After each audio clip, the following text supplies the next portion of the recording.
All righty. Hello. Incredible evening. All right. Let's do this. I need to go on here and make sure. Look, I only have one place that I have to go and change the privacy on because I didn't do it on my other one. So let's edit the privacy. There we go. There we go. Um, and then let's find the feed. All right, share.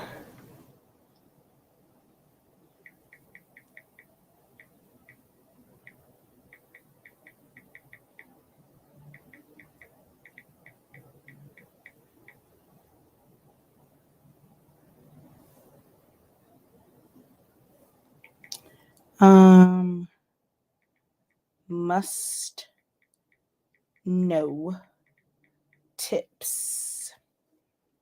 All righty.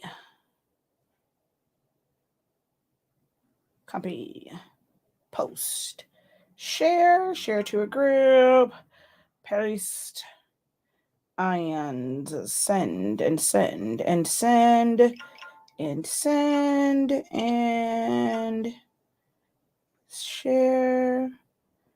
Where is my own group? Where is my group? 30-day challenge. Where is that? Where is my one for the 30-day? 30-day. There we go. Share. All right. Perfect. Okay. Hello, everyone. Incredible evening. How are you guys doing? I am Shakia, the professor of Silaholics Anonymous, Honestly Speaking, HS Sync 365, and 365 Creative Academy. All of these things come together for me to help my fellow creatives unlock their creativity. And I mainly do it designing in Silhouette Studio. Uh, if you don't know, Silhouette Studio is basically a graphic designing program. Yes, it is the program that you use to control the Cameo machines, but it's actually a pretty decent, like just standalone graphic design software that allows you to do things like, create your own templates and design within like those specific ones, make alterations to things with your edit points, be able to trace stuff, like all kind of good jazz. Like you can do that in Silhouette Studio. You can bring in anything and create something different from there. Right now, I am doing a Learn Silhouette Studio in 30 days. And I wanted to kind of go over some things that will help those who enroll in it. So maybe this video will help. Or even if you're not enrolling in our Essential Silhouette Studio in 30 days, when you're watching other videos, these things should help you when navigating the program and understanding what they're clicking on. Because you're not always like, it's not something that's pre-recorded where you can go in and really add those clicks to it. You're not going to really see that pop up when someone's giving you instructions on the program. So I just wanted to come on and highlight some key things when it comes to using Silhouette Studio that's going to help with those who, like I said, may take the 30-day challenge, or if you're just watching a video. I'm going to subtract. There we go. All right. So we're going to do that. All right, I'm going to go on here and just say hello to a few people before we get started. Hello, Angela, Bernetta. Hey, Jesse. Hey, Miss Cheryl. Hey, Chrissy. Hey, Phyllis. Lori, how are you? Princess Diamond. Colorful Kia, how art thou? Aunt Vina, how are you? Hello, Janice. Hola. Incredible evening. Can you open a PDF file in Silhouette Studio? I just realized I haven't tried it before. Only if you have Designer Edition Plus, or Business. You cannot do it from the free version of Silhouette Studio. All right. Before we get started, make sure that you guys give this video a thumbs up. If you're watching on YouTube, like this video. If you are watching on Facebook, drop a comment just so that it helps the algorithm, even if it's just an emoji. Just drop something in the comments. That really does help Facebook, go and say, okay, right, people are on this, they're engaged. Let's show some more people, because I have quite a few, like tens of thousands of people. But we don't always get everyone, but we want to be able to get more and more people on, especially for sessions like this. hit the share button, tag someone in this video. That is the greatest form of support, is just spreading that digital currency and hitting the share button, tagging someone, liking it, and just dropping a comment, whether it's a hey, how you doing? Tell me where you're watching from. Let me know if you're new to Silhouettes, or just drop an emoji, okay? All right, so I'm going to jump right into this and share with you guys some things that you really need to know when it comes to navigating Silhouette. I think we often, and I know for me, I do take for granted some of the simple, well, which I consider to be like simple tasks. And if you're not familiar with the program, it's like that just, I might as well be talking Chinese to you when it comes to these things. So I just wanted to go over that. One of the things that I will recommend is that with Learning Silhouette Studio, if you're going to take a class, or even if you're just trying to follow along with the video, if you have a laptop, it is imperative that you get a wireless mouse. Yes, laptops have the trackpad, but for how you have to maneuver around the screen, it's going to be so much harder if you do not have a mouse. So consider going on Amazon and getting a mouse. When you're trying to learn a program from someone, like with someone teaching you, and you want to be able to do it side by side with what you're watching, them do on their screen, and you want, of course, do it on yours, a second monitor, guys. Second monitor is key. You can, of course, if you're watching like a pre-recorded video, you can use your iPad or your tablet, your phone, put it on your TV, and then pause it. But when you're in a live class, you can't really do that. I do make it to where you can watch it on a private feed separate from what you're doing. But if you watch that one, it is a little bit delayed. So by the time you see it there, and if you're listening to that and you're watching what I'm doing, or you're listening to me but watching the monitor, it's not going to match up. So a second monitor definitely will help if you can just kind of take it and plug it into your TV and things like that. There's also like new ones on Amazon. It's pretty pricey, but it's like you can clip it onto a laptop. Those do help, but definitely get a mouse. It's going to help you navigate it so much better in any graphic designing program. Most graphic designers are using a mouse or a drawing tablet, not really using the trackpad because, again, it's a lot harder to maneuver and move things around. Okay. She says, I cannot stand a trackpad when designing. I don't know how people do it. Me either. And so she says, totally agree. It makes it a lot easier. Really does when you have that. Okay. But I'm going to go ahead and share my screen. If you are interested in signing up for my Essentials to Silhouette Studio, Learn Silhouette Studio in 30 days, you can visit our website. That is shop.hsinc365.com. The direct link is in the description of this video. And if we go here, we also sell Sublimation ink, Sublimation paper. It's 140 milliliter bottles. Our paper doesn't require any cover sheet, such as butcher paper, parchment paper, craft paper. It doesn't bleed through the top of the paper. And because you can sublimate at a much lower temperature and at a faster time, as long as it's a quality item, you don't have to worry about putting anything in the middle and it bleeding through. Like, let's say if I do the Dollar Tree pillowcase, I have to put something in between there because it's so thin and the gases pretty much just go straight through it. So things like that, I have to put something in. But like for shirts and stuff, I don't ever really put anything in between just regular shirts unless they're like super thin shirts. But visit our website. Right underneath the thumbnails for all the Sublimation collections is where you'll find the Essentials to Silhouette Studio. Please make sure that you guys do read everything on there. All of the information to access the live Zooms is listed here. All the information, the fact that you have unlimited playbacks, letting you know that you are going to receive an email if you are new to the Academy. If you're not new to the Academy, you're not going to get a separate email. Just go to your dashboard and it will be there. Okay. You'll see it on your dashboard. Always look whenever you come in for a new session, look and see if there's a new download, because sometimes I'll put a download in like right before. So always check for the new downloads. All right. Okay. I'm going to share, I'm not going to go through the lesson, but I'm going to use this as an example because it's already up on the screen for how to, like, some of the key things with navigating Silhouette Studio. Okay. All right. Let's go over here. Let's see. What did she say? All right. So, couple things, right? As I said to them in, what was that, day 3, it is important that you guys learn the layout of the program.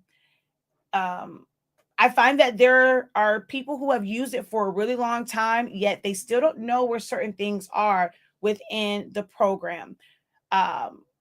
Some said that they just kind of follow along with YouTube videos. So if someone who does a video, if they've never touched some of these other areas, then you'll never know about it. Every time you hover your mouse over something, it tells you what it is. Okay. So get familiar with the actual layout and where things are. One of the key things is how you select things in Silhouette Studio. That's really the premises of this one, because you can't really do anything if you're not really familiar with how to select items in Silhouette Studio. If something is not filled with color, if you click in the middle of it, you see my mouse does not change. Nothing happens when I click here. Okay. Now, if I were to come over to this word subtract, it's filled with black. Do you see? I have a little small arrow. When I come over here, it's a finger. If I come up here, it stays an arrow. You have to think of it as, although that is there, when there's no color inside, it's like having an open window. You would be able to select whatever's behind it. So let's say I was to make a box over this. Here, if I click, I'm clicking on the word subtract. As far as shapes are concerned, text is concerned, when there is no color, it is an open window, an open door. You can see through it, you can move through it, you can touch things that's behind it. Now, if it was a PNG and it has that transparent box around it, that is a closed window or a closed door. You can see through it, but if you click in that area, you are selecting the transparent part. So you're just basically running into that window, running into that glass door. So they are very much so different. When you type stuff out, or if you open up a shape, or if it's an SVG and you remove the color, that's totally different than having a PNG with a transparent area around it. Two totally different things, okay? So whenever you have something that you have created, text, shapes, if it's an SVG, if it's a DXF file, and there's no color, your mouse has to be over the line of whatever that object is. Your mouse must be over that line in order to select it. So as you can see, I now have a little finger that looks like it wants to touch it. Think of it that way. Can you touch it? Or is it just pointing at it? Okay, so like the arrow is just a pointer arrow. It's like, okay, this isn't, you're in it's just showing you where the mouse is. But once you move it up, you will see a finger. And that is how you select it. Notice that once I kind of click on it, I have a box around it. And there are white squares around it. That lets you know that you have it selected. If you go and you click on something and that box does not show up, it did not select. And if you make any changes, you're going to change like the default of it. So if you go and you automatically put a color, every time you make a shape, make text or whatever, it's going to automatically fill with that color. So be mindful of that. The other thing, as far as selecting, is dragging and selecting. So this is clicking on items. So when we say to click, when we want you to click on it, we're going to click. So we say click to select or drag to select. Those are two different things. When you drag to select, if you click your mouse, it has to show an arrow. If you go and you have a finger and you click and drag, you're going to move that element. So you cannot drag to select and see the pointer finger. It must be the arrow. So now when you click, you're going to get what I call marching ants. And it's the little lines and they're moving all the way around. This allows you to just touch things or go over them to select it. There are preferences that you can go to. I do have a video that I did a while ago. Go to Silaholics Anonymous, YouTube, look for quick tip videos, and there's one on preferences. It'll show you, it'll break down my recommendations for preferences. But once you go in and move your mouse over, it's going to select it. If it's grouped together, you don't have to go all the way over and select the entire word, because these are, if it's grouped together, if it's welded together, if it's made into a compound path, all you have to touch is one of the elements. Make your marching ants touch it. So a lot of times when I'm in class and I'm just like right here, watch my marching ants. My marching ants don't come all the way down here. They only touch the top. That is very, very, very important especially when you're going through a beginner's class or a design class, because if you end up pulling your mouse down, you're going to throw yourself completely off from what we're doing, because you're going to have more items selected and that will affect how it works. I'm not going to give you guys like the full on class, but I just want to kind of show you something from that, right? So I'm going to go like this and push this up. If I wanted to, well, this was actually ungrouped and then this was ungrouped, okay? So let's say if we drag and select here, and I say drag to do the top. I know I move fast sometimes, but it's just here at the top. That's where my marching ants are. And then we're going to group that. Now, if I go and I do this and I come all the way over and then I group. If I select this one and subtract, this is what happens. Now, if I select this one and subtract, nothing happens. And just that one little mishap of selecting it all, if myself or any other instructor is ready to move on, you're now not caught up to where we are because you missed one step, or you added something that you should not have. So whenever you are selecting, you don't always have to go all the way around it. If I'm not going to get too deep into it, because if you want all that, you got to join our 30 days or go find all of my older videos. But when you go to your preferences under tools, right here where it says when drag selecting, that's marching ant selecting. Do you want it to touch the drag box or it has to be enclosed? The default, I believe, is touching, unless you change it to enclosed, or just go look at it. As long as it says touching, it just has to touch the tip and it's going to be selected. You don't have to always draw a big box, because that is going to make, like I said, it's going to make it where it's going to knock you off course, and we're going to move on and you're going to try to figure out, well, wait, why is mine not doing that? That is very, very important. All right. Once, as I showed before, once something is filled with color, you can click on it to select it.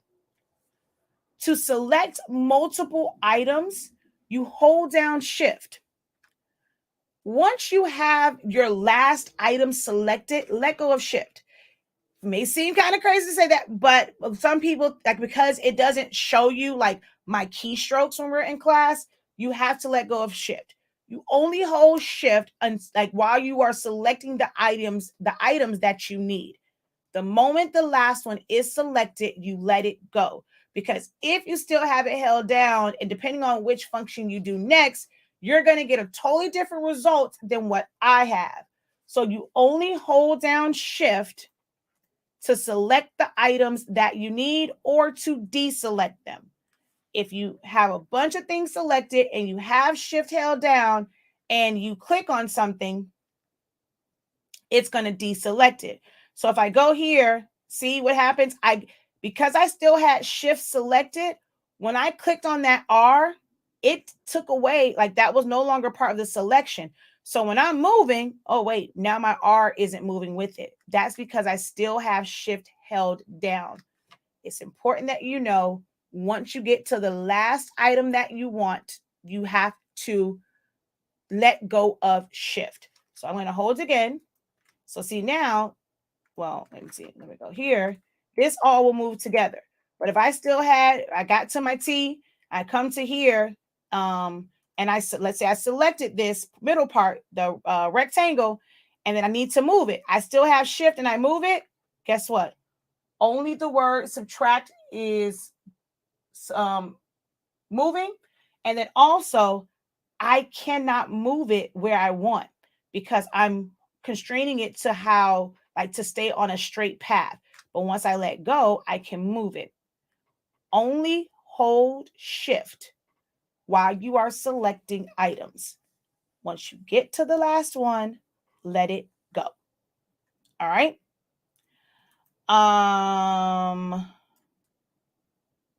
So we went over this, marching ants, and to select it all. You don't have to also go slow. Like just kind of go across. As long as you're touching the letters, that's fine. There was something else when it came to selecting, and now I can't remember what it was. Hold on, I'm trying to think. It was something else with selecting.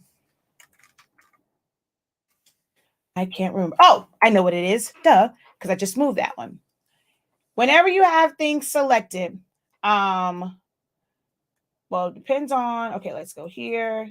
Oh, now it actually wants to work.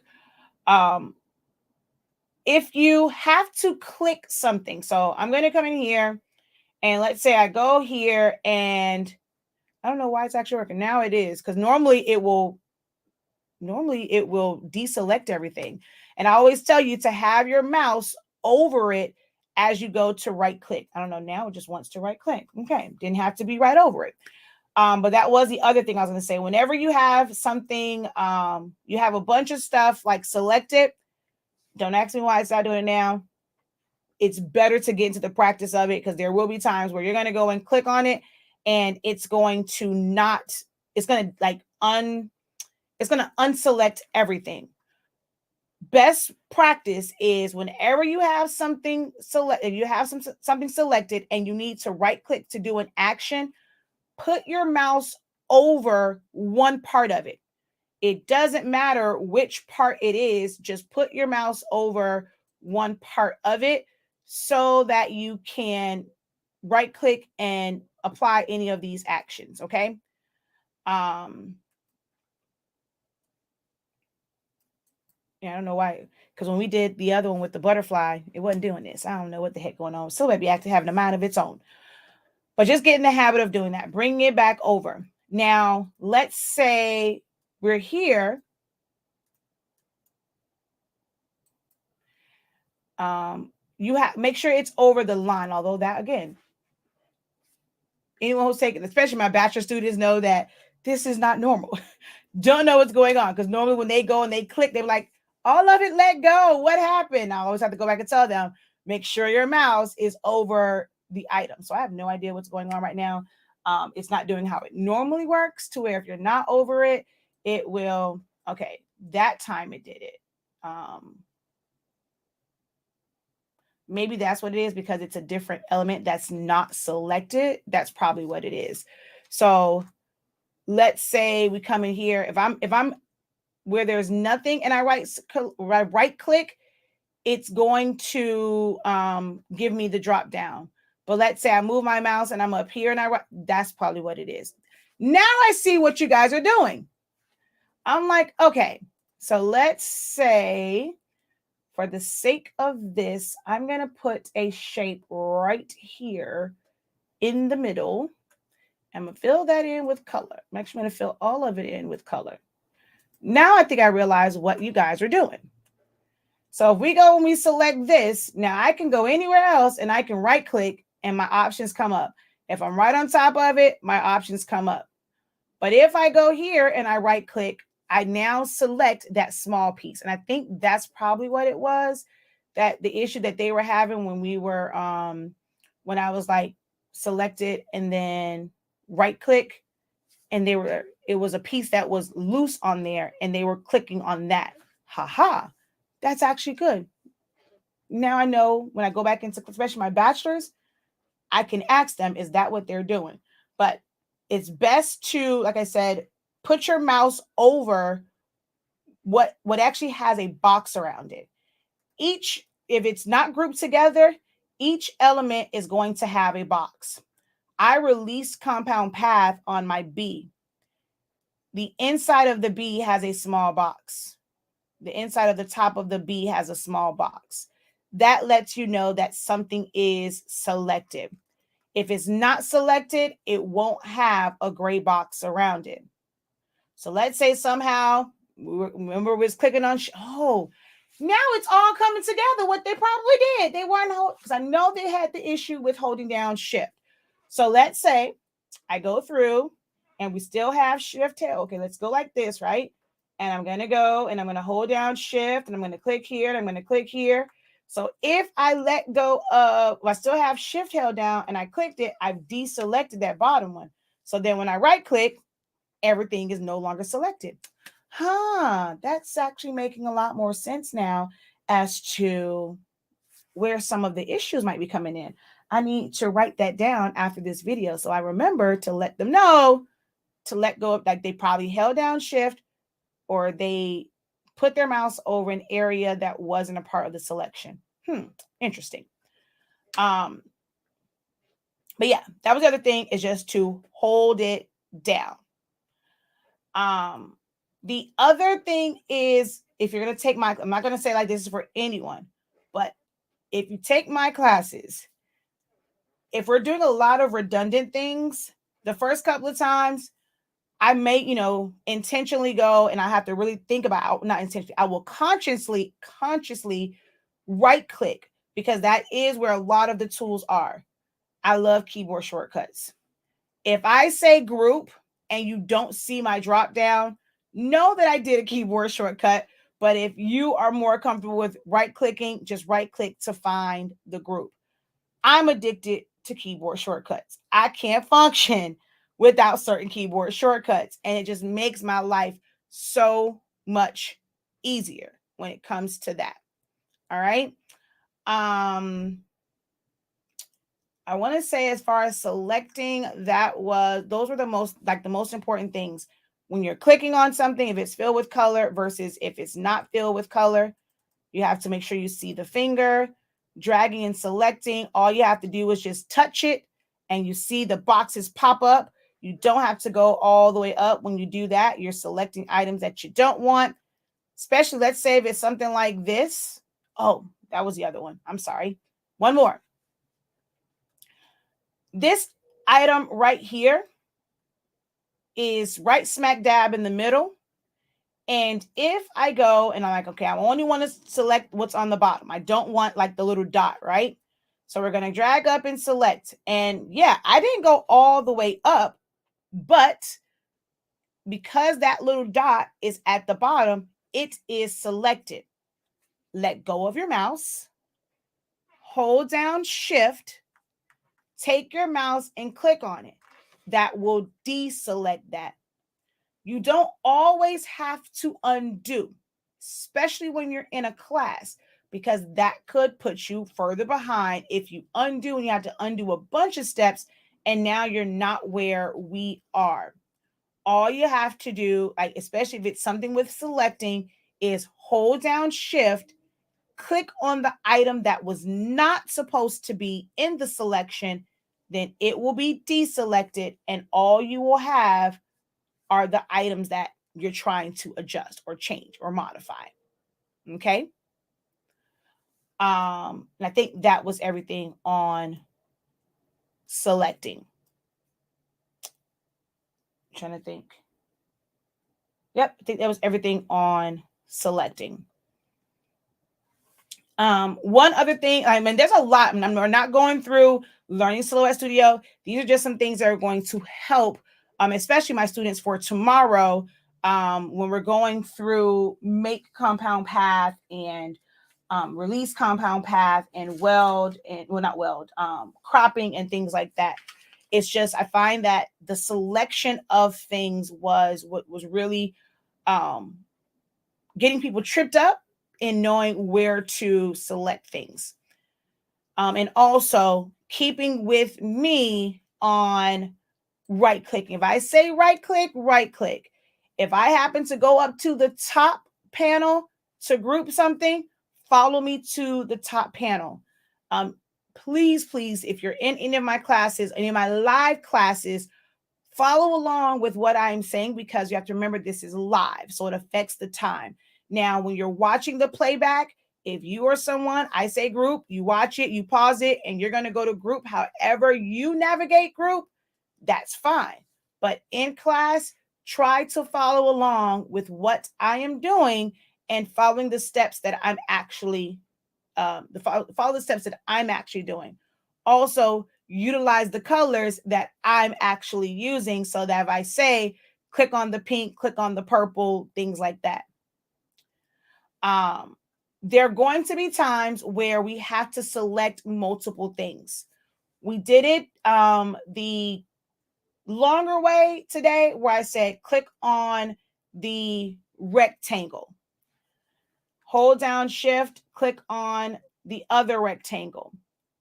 Anything that's to the outside, when there's no color, it is really hard to tell which line is which and what you're going to actually select.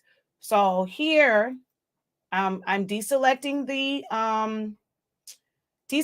line, but then on, hold on, let's see which one is to the front. Okay, I'm going to send this to the back. All right, and remove the color.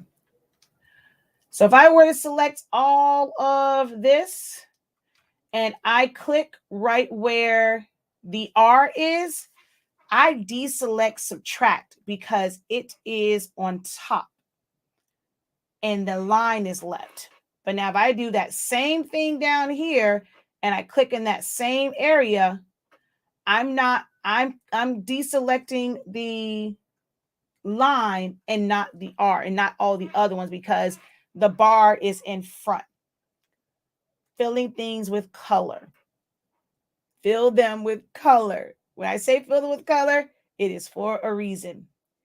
Another way to select multiple things is something like this, where they're together.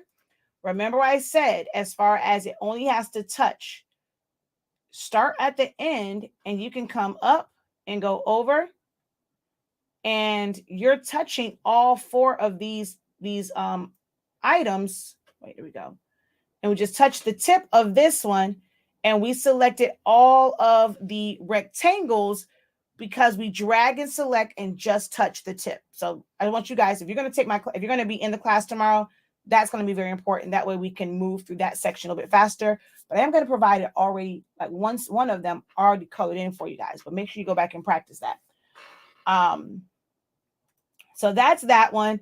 And I'm going to go over, I did a video that was called Annoying But Useful Tools. Things that will pop up and I don't want you guys to stress over, especially if you haven't done day 1 through 5 and you haven't watched the playbacks of those yet. Couple of things to remember is your keyboard shortcuts can affect how things change on your screen and what you're looking at.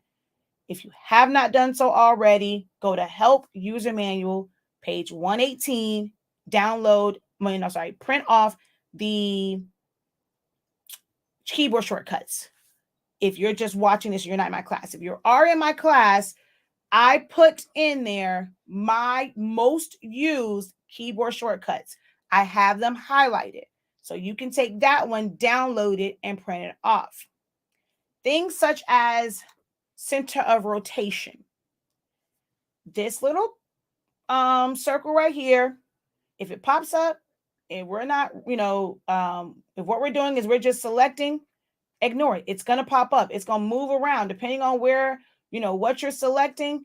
It's going to be in all sorts of different places. It serves a purpose. I have a video called Annoying But Useful, but don't worry about that. Hit O on your keyboard to turn it off. And when we do need it, you can hit O on your keyboard to turn it on.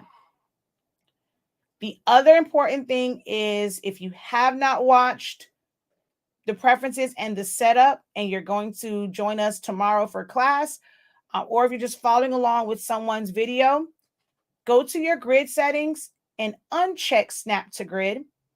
Even with it being over here and it's not in the grid section, it's going to move. It's going to like jerk around. It's not going to move fluently. See, I go from here and I can't just move it up a little bit. It's going to jump. So if I come here, pull it down, I go up, it's going to jump in bigger chunks. Now, when you uncheck Snap to Grid, making sure you're clicking on this. If I click in the middle, I deselect it. Make sure when you come back, if it's not filled with color, you do have your mouse on that line and you see the finger. See, now I can move this in smaller increments. So that is very important, is to, while you're learning, trust me, no instructor is using Snap to Grid. Really no reason to. Go to your grid settings and uncheck Snap to Grid. Very, very important, so that yours moves like mine moves. When I move, you move, just like that. I think those are like some of the, of course there's more, but just more so preparing, and that's going to help you if you're watching a video and someone's saying to crop something down or to select something and move it around. That's going to be helpful. Oh, one more thing. This is also there. I don't know what it is. It happened to me today. It was a glitch to where every time I tried to click on the C, it would not select at all. When this happens, if you take another shape and place it by it, and then select that, well, first fill that shape with color, right? Once you have that shape there, drag and select that shape and the C. Clicking on it, it will never select it. It's just a weird glitch. There are several glitches that pop up every now and then within the program. So if you ever cannot click on something, even if it's filled with color, if you are not able to click on it, that little weird glitch has been activated. Put a different shape, can be really, really small, fill it with color, put it somewhere near the items that you want to select. Drag up and make that a part of the selection. When you go to move it, yes, you may want to move the C, but it's not going to move because it's not working by clicking on it. Click on that extra shape, and because they're selected together, it will move it. You can move it where you want, let go, and then delete that shape if you don't need it. If you need to move it again, you're going to need that shape to select it and move it around. Sometimes it will be really hard to identify the glitches that are happening on your end that may not be happening on mine. Or there might be a glitch on my side and you're thinking that, okay, you're doing something wrong.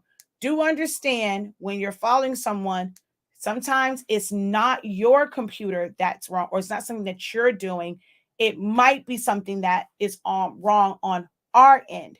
So sometimes you have to kind of like give it a little beat to see if it's us, if it's me, or if it's something that you're doing. But sometimes I will have to do workarounds because I can't control Silhouette Studio. But if you pay attention and write down Like when little things like that happen, if it's messing up for me, that is the perfect time when you go back to watch the playback, note what the mess up was or like what the hiccup was. Note what my correction for it was, just in case it happens to you. I can't always duplicate or replicate, not duplicate, I can't always replicate an issue that may come up. But when it comes up for me, it is a great learning moment. And that's when you should watch the playback, take notes on that so that you are prepared if and when it happens to you. Okay. My silhouette studio has been acting up today. It keeps closing out on me for no reason.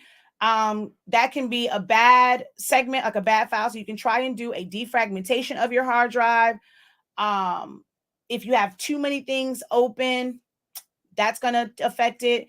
If your hard drive is pretty full, that's going to affect how it moves and how it shuts down.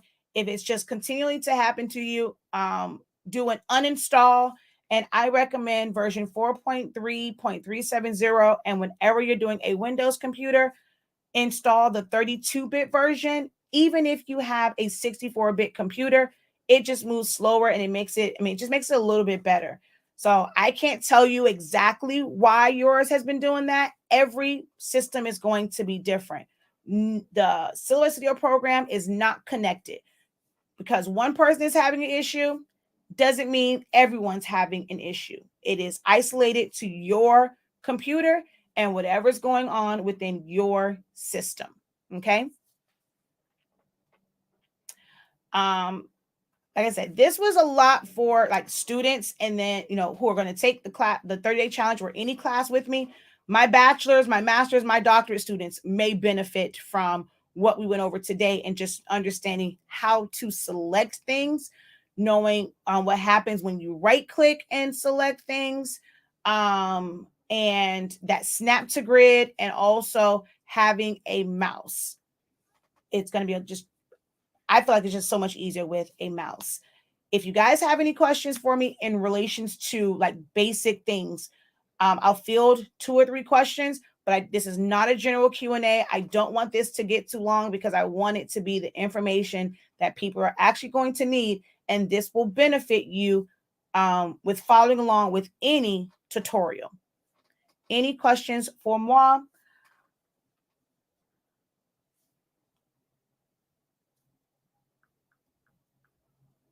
If you have questions about the program, let me know. I'll be more than happy to answer that for you.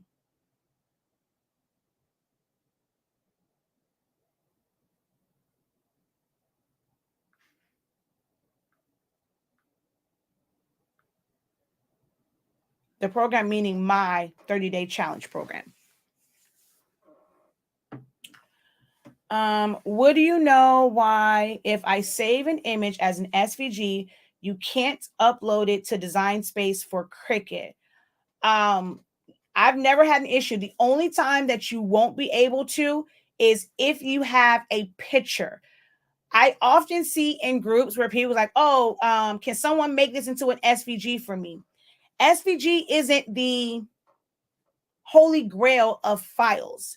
So let's say you have a design and you have a picture inside of there. That's not going to open in Cricut Design Space as that picture. It's just going to be a black hole.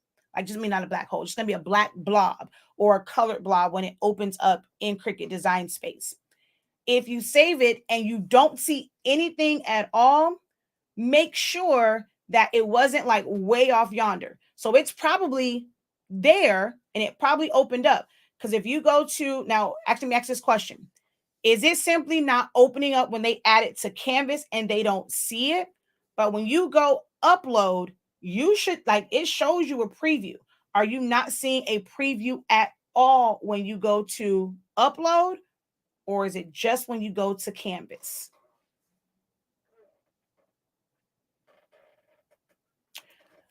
Thank you. And you are very welcome.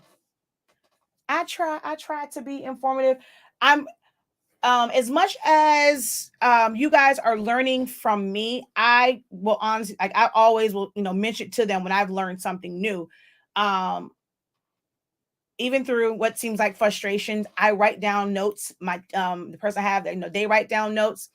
It does become helpful when you guys actually speak up if you're having issues, because then I understand more. Like, that's why I end up doing this particular video, because even though you're not in my class, if you are trying to learn Silhouette Studio just from watching YouTube videos, it can still be frustrating. You will be discouraged in you may be discouraged in trying to continue to learn it, because you're like, okay, what they're doing on this video is not working for me. I can't click on it. And it might be something very, very simple in the fact that they are operating from being knowledgeable of the program versus you coming in. Maybe this is your first time opening it. You went to a YouTube video, they're clicking on stuff, and you're like, wait, this isn't happening for me. Mine isn't doing that. When I go to subtract, or do I go to crop, my whole thing disappears. Why is it doing that? My program is meant to teach you the foundation. It is meant to be the baseline for how you will design in the program.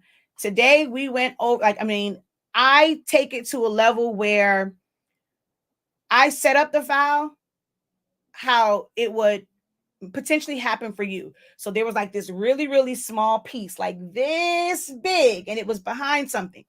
So when they went to go subtract and the whole thing disappeared, somebody's like, oh, yeah, that's happened to me before. Like, I don't know.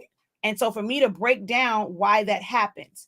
So if it ever happens again, hopefully it's burning their mind. Like, oh, yeah, I remember when Shakita did in class. Let me go find that video and see what the solution was. That is how I set my classes up. When I do one that's project based, you just gonna watch, and if I say crop, you're gonna crop. If I say subtract, you're gonna subtract. But things like essentials, things like my bachelor's program, I am breaking it down and giving you the foundation so that when you're on your own, even if you have mistakes, you have something to refer to that covers not just that perfect design that has been edited and it looks great on camera. When you're doing it, you're not going to have a perfect setup. And my goal is to help you figure out how to navigate through those on your own, because even when you post in groups, if they don't know exactly what steps you took and you just show them a picture, hey, what's wrong with this? How are we supposed to know? Like, I don't know what you did. I don't know what else is on your screen. What was I going to say?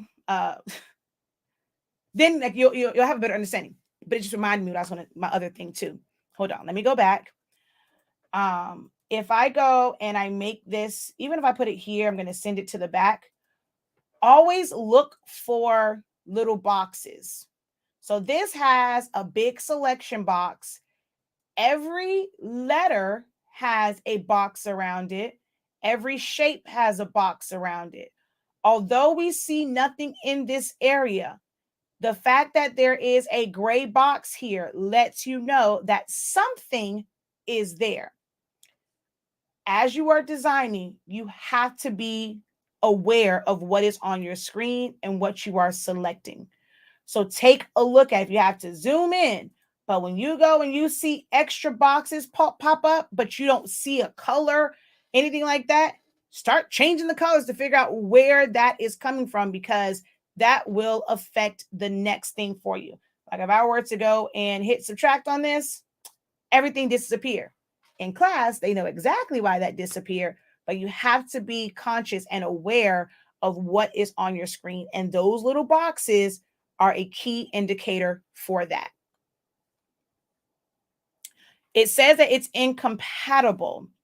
There may have just been a glitch somewhere. So just try saving it again. If that happens, especially before you sell it, just go in there, save it. If it says it's incompatible, go back in, save it again. Now, actually, it still shouldn't say incompatible if you saved it from a Silhouette file from the design store.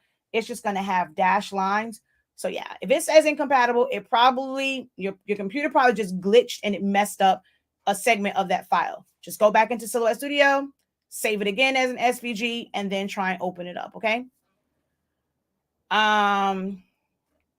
So because I have I do have evening classes, but my evening classes are for those who are in my doctorate program, my bachelor's and master's and my doctorate program. As of right now, I can't do all my classes in the evening. I do have 2 small children and a husband, and I like sleep. I like to rest sometimes. I have a work day just like everyone else. This is my job. I'm not doing this like on the side to where I go to a 9 to 5 and then I come and do videos. This is my job. So a lot of times I'm going to have classes in the daytime. All of my classes come with playbacks, and it is the actual playback from the live session. So you're going to feel like you're in the Zoom. You just can't ask questions in real time. Although most times y'all aren't really asking a lot of questions anyway. So you can just watch the playback. And I have groups where when you do have questions, you can come back and you can ask the questions in the group. If you're not able to attend, and let's say you are someone that prefers an evening class, set it up for you as if it's an evening class. Just because I don't have it, I did it at 11 o'clock. If you're available at 6:30, go and make it and be like, okay, I'm putting on my calendar. Class for me starts at 6:30. That way, that means you're going to log in, you're going to go, and you're going to watch that playback starting at 6:30. You guys have to be disciplined in taking that and how you approach your education and learning how to use this program, because it's not a wham bam, click, click, click for click when you're wanting to design. So if you're not able to attend at 11 a.m., then still set a time for yourself, 6:30, 7:30, and you watch it. But all of my classes will not be in the evening. I have some that are in the evening, but as of right now, it's more so for my bigger program because they take up a lot of the days.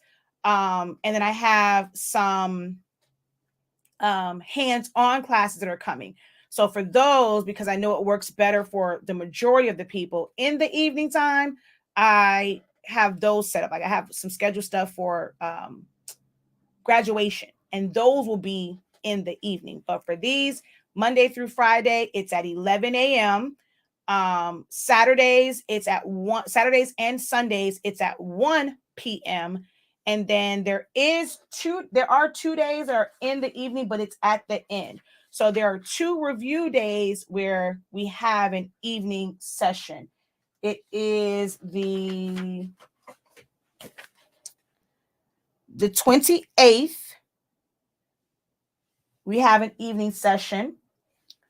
And the 30th, the 29th and the 28th. Because the 30th, I have my regular class. That's a Wednesday. So the 28th and the 29th, there are evening sessions on those days. I honestly love working in Silhouette, but I have a Cricut. I want to get a Cameo, but people that have the Cameo say not to get one. It's confusing. Well, I live and breathe Cameo because the majority of my business was always larger print and cuts. So Cricut does nothing for me. It don't tickle my fancy.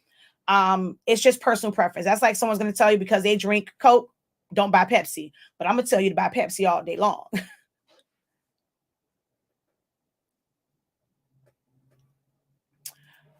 Question, when using the knife feature, how can I make the cursor go back to the previous feature without having to keep clicking on someone else? I hope that makes sense. You have to go and watch the one on preferences. It is how you have your preferences set up. You have it set to continue drawing, like to continue making the knife and not choose select. So if you go, if you're in the program, your name, I'm trying to remember if you're in there. So if you're in the program, I definitely went over that. That is day 2 where we went over preferences, but I do have a free video on preferences on Silaholics Anonymous's YouTube. So just search Silaholics Anonymous preferences, and that video should come up, and I walk you through why that's happening.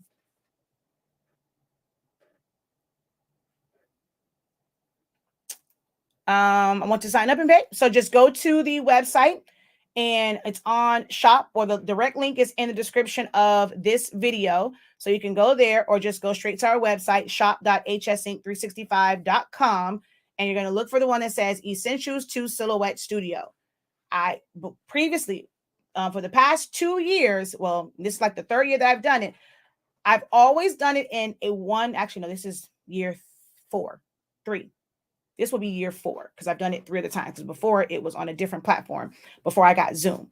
I always did it as one day. and it was like 4 to 5 hours. And I'm just throwing the information. Okay, hey, this is how you click on this. This is what you do. With this one, my bachelor's program, they have me for a whole year.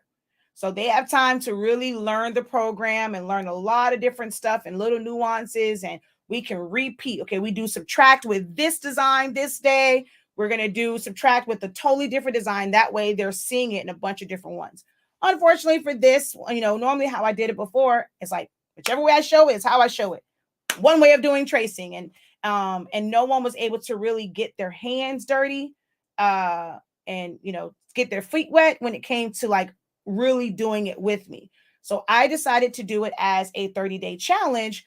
That way, in each class, you can, for the ones where it's not just informational, if it's something where we're touching on a tool and we're using it, you're able to follow along and touch those tools with me. When we get to the tracing one, we're all going to trace. I want to say it's like 4 different things for the basic trace. We're going to hopefully get through all of those for tracing.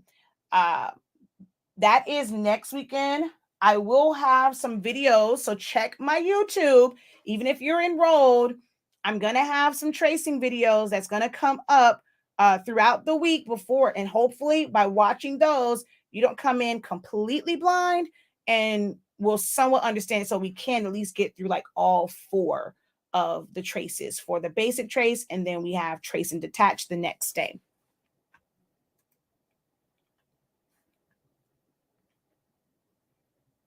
Oh, and then some people don't like it because they say it's loud. I mean, I guess because I've had them for so long, the sound doesn't bother me. And I think my rolling is louder than that when it's printing.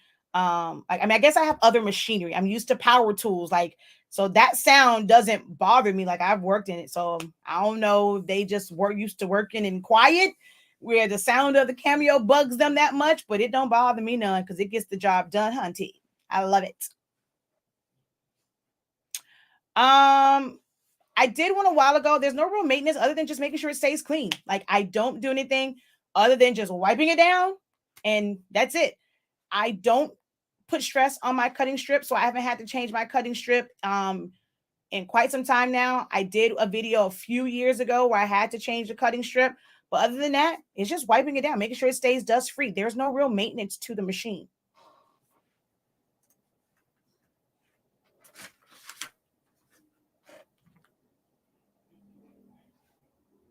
Was there any particular maintenance things that you had in mind that you were wondering about?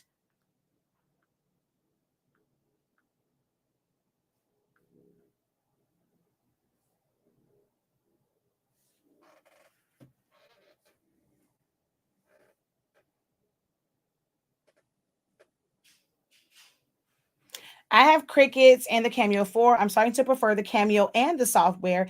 It's way better. If you're not in the essentials class, you should take it. I'm not kidding. She is on point. Oh, thank you so much for that, Kenyatta. So what were things that you were thinking that needs to be maintained?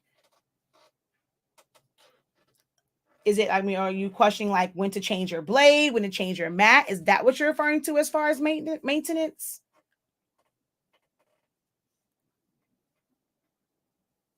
I'm definitely gonna have to try and edit this video. I always say I don't want to ask questions, but I this, if y'all can't tell, I truly love what I do. And even though my team keeps telling me stay on point, stay, other videos, they just go to it and they just do that one part. When I'm live, I'm like, you never know when, if you're going to get a notification the next time I'm live and be able to, answer your questions. This is another reason why I like doing my live Zooms, because you guys can ask questions. Although I don't know if y'all get scared when y'all come to my Zoom sessions where y'all don't really know what to ask, but this is the part of my job I love. Like I love being able to answer your questions in real time. So I know videos like this, it's like, okay, tips, but then we finish the tips like in the first 30, 40 minutes. And now there's like 30 minutes of just questions. And they're like, why is all this in the video? Because people have said that. Why are you talking about that in this video? Because it's my channel and I can do what I want.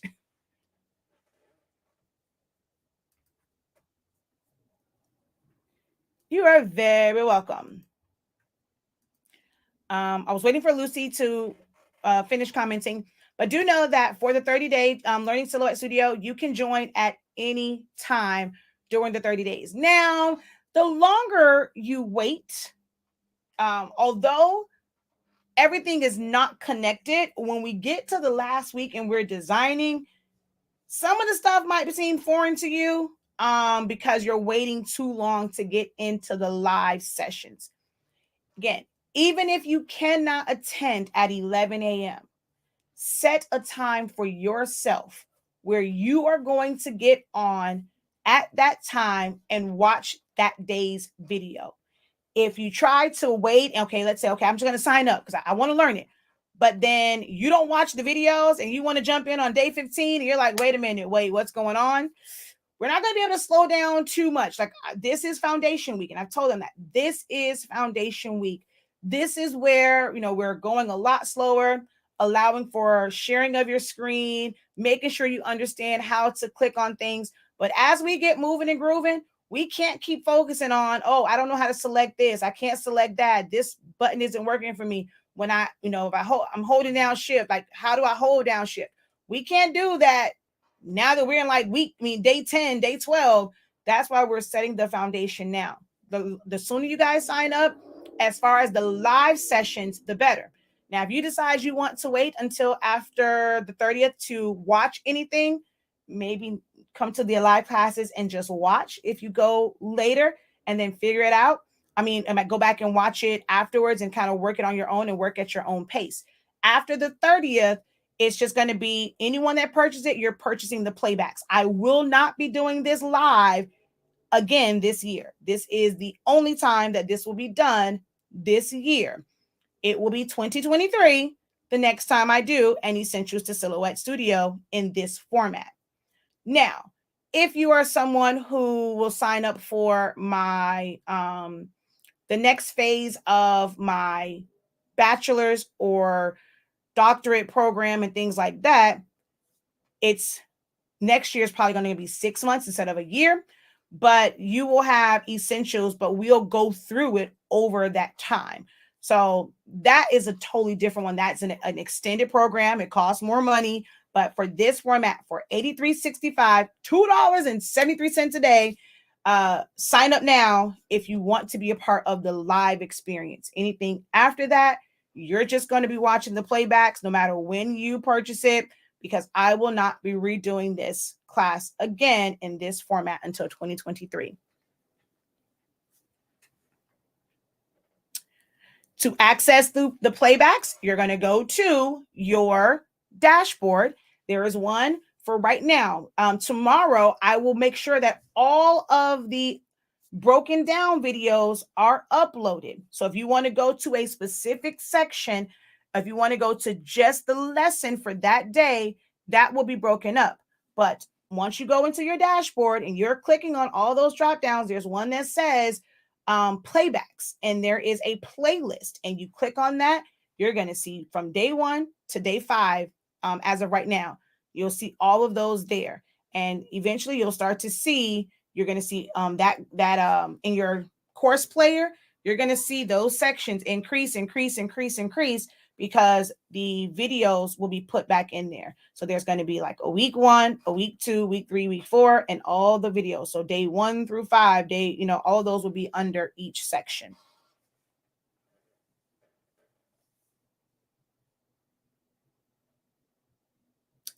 Do you grease the metal? No, never had to do that. You mean the rollers in it? Nope, never had to do that. Do you have a class or video on sublimation tumblers? No, I don't prefer a tumbler. I don't use a tumbler press. I'm not spending my money on a tumbler press. Now, if somebody like Heat Press Nation, somebody wants to send me one to review and to do videos on, yes, I prefer an oven all day, every day. I just don't see the need to pay these ridiculous. To me, they are very expensive unnecessarily, because an oven does the same thing. So I personally will not be spending my money on a tumbler press. I did one where I kind of did the hack with the Cricut press and my mug press, but no, I won't be buying a tumbler press.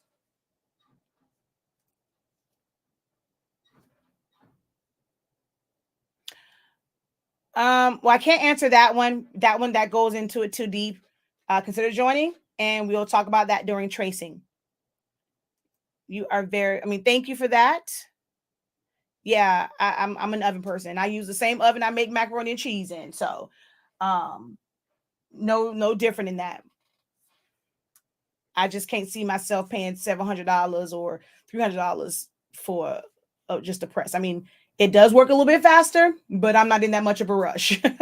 I don't do that many of them to where I need to have a tumbler press. And then if I was doing a lot of tumblers, an oven still makes more sense because you can do multiple, put them in there, set them, forget them, be wrapping the next one.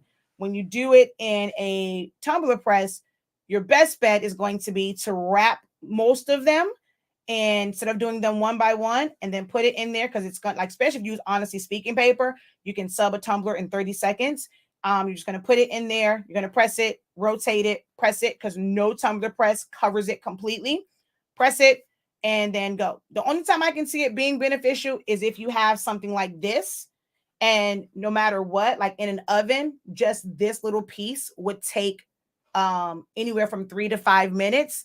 That's where a tumbler press can be beneficial, because if you're just doing like just one little strip and it's not the whole thing, this gets done in 30 seconds. So you literally can go put it in there, boom, boom, boom, take it out, put the next one. So for stuff like this, one-sided, just put bride, just put someone's name. Tumbler press is going to be your best friend. But I'm normally doing full ones, and the oven just works better for me.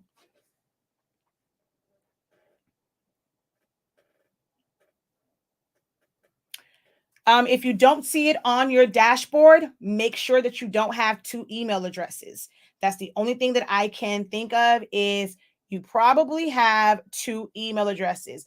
If you went on our site and purchased it, it's on a dashboard. If you went to the site and purchased it, and then you went to the Academy site and created a new login, that is why you don't see it. It has to be the same email that you have for the shop site. That's the only thing I can think of. And I'll check right now. I'll tell you right now, if you have 2 accounts.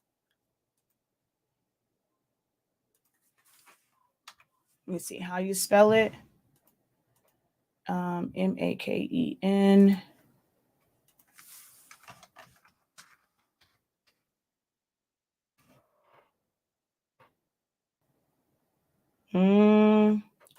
I don't see anything Galloway. Or email me the email address that you think that it might be under. Yeah, because I don't see that. I don't see that particular name. Yeah, I don't see that you have.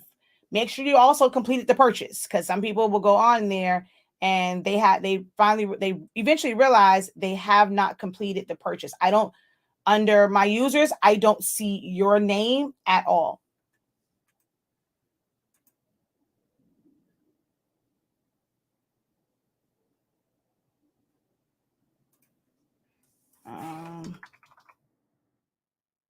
Nope.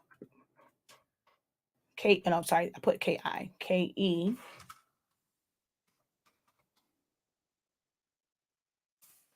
Yeah, there, I see that on here. You did not purchase a class. So I see that email address, but you did not purchase, like, there's nothing under it. You're not enrolled in any class. So if you have an order number from our website, email it to us at admin@hsinc365.com, and we can look that up for you. But there's no class purchased. I'm not seeing anything under there. So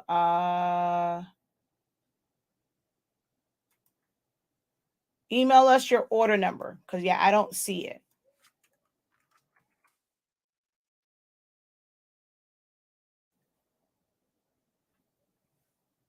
All right.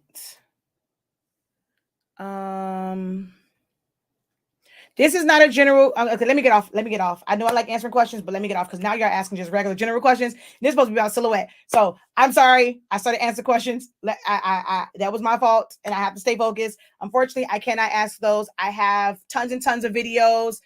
Check out my videos where I talk about tumblers. I have video on top of video on top of video, live ones where I'm wrapping, I'm putting it in the oven. So you guys have to watch that. Okay. So yeah. All right.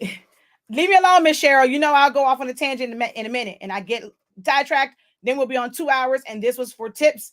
I gotta go. I love y'all though. Until next time, have a great one. Continue to unlock your creativity and be incredible.